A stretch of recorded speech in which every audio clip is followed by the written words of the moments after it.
This is a fun one. A XCOM style, turn-based tactical stealth 'em up, which is all about being a rogue reset game. So every time you start the game over, it doesn't really carry forward any progression across the different random runs, the rogue runs. So cool, interesting. Not really my thing for a second playthrough. I want to talk about that first because there's not really a lot of narrative thread to talk about. Like, there's certainly some cool corporate espionage vibes here.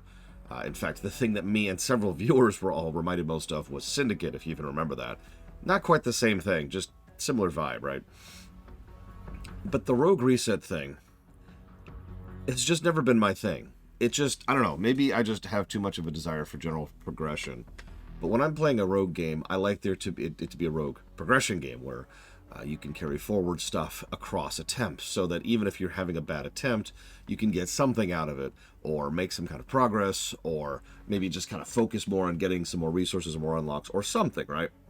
But in a game like this, if you end up starting to pull yourself into a wall because you're having a bad run, well, then that's just that bad run burnt. That's just me. I'm not saying that rogue resets are bad. Quite the contrary. I know a lot of people who like them.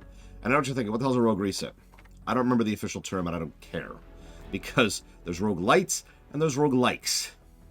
Those are one letter apart from each other. So I'm going to call them rogue resets and rogue progressions forevermore. Just to be very clear about that. Sorry for being so pretentious. Now, having said that, the one playthrough I did was legit. In fact, I've actually recommended this game to several people, even if they don't want to play it a second or third time, just because the one playthrough was worth the price of admission. Good interface, good HUD design, like the fact that you can navigate the space so clearly. There's so much different kit and so many different builds you can have with your different characters. Each of them have their own stats, which you can level up with money. And there's all kinds of ways to get money or to not get money. Tons of different challenge options, tons of different starting options. I love the idea of each class, each character has their own little passive ability, which can fundamentally change how you play. One playthrough, or second playthrough, because I only did the two, had me playing as a vampire guy who could scan people for temporary bonuses or kill people for permanent bonuses. And we maxed out his stats relatively early on in the playthrough. But of course, the thing is, if you're killing people, it's actually pretty expensive because this is a stealth game, not a standard shooter game or kill game or whatever. So it's really, really fun. And again, playstyle varies wildly based on that. And of course, you can get random new recruits, which can also adjust your playstyle. Wonderful stuff top to bottom. Weirdly enough, I don't have much else to say about a game like this, other than that I recommend it.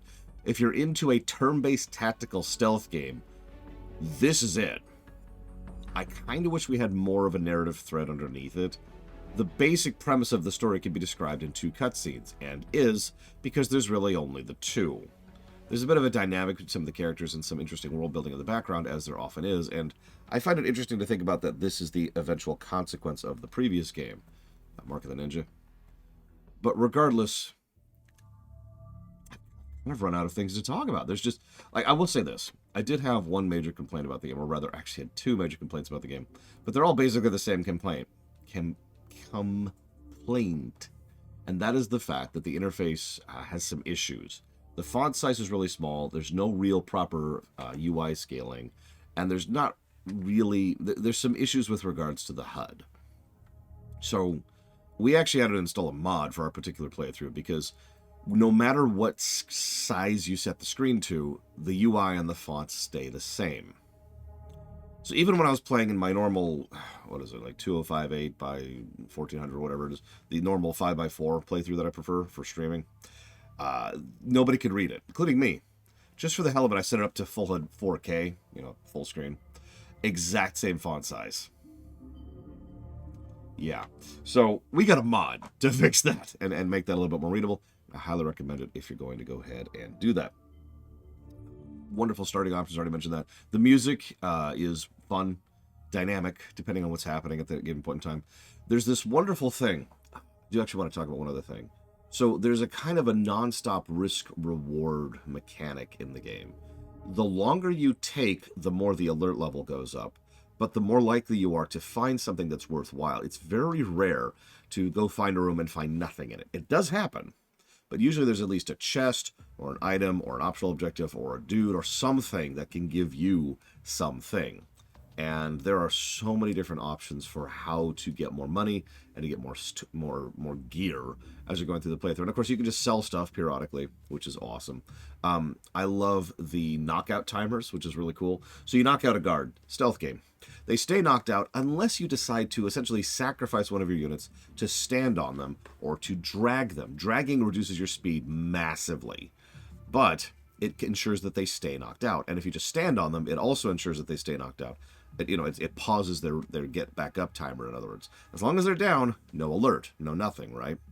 So it's a nice little bit of a, okay, hang on. And one thing I would end up doing fairly often is I would drag someone that I'd knocked out forward, so I was at least getting some kind of progression while I was waiting for them to not wake up until I actually needed that person. There's the enemy AI is actually surprisingly smart in how they deal with things. I love the new options. There's so many starting options in the game. It's kind of ridiculous how many options the game gives you for customizing your playstyle. I love the rewind mechanic, which is one of the options as well. So you get to rewind a turn if you want to. It gives you an amount of uses per mission, so you can recover a little bit if you do an oopsie, or if you do something or are trying something, or it encourages the player to be more risky with regards to trying stuff out.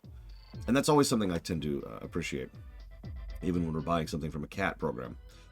I also really like how the game really doesn't want you to kill and will penalize you for killing, but also still gives you options for killing and can give you benefits for killing too.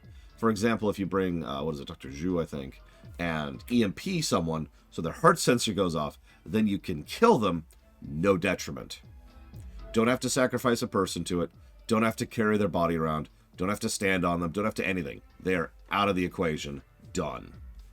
And that's awesome. It's a nice little touch. And there's all sorts of things like that. There's the demon thing where you go and you have to have consequences based on how much you're hacking and where and when, and all different ways to generate power for that. I'm rambling. It's a good game. I recommend it. Try it out. Don't make my mistake and get this confused for Invisible War. Completely different game. Next up, we're playing our next and final game of the Clay Suite, which is Oxygen Not Included.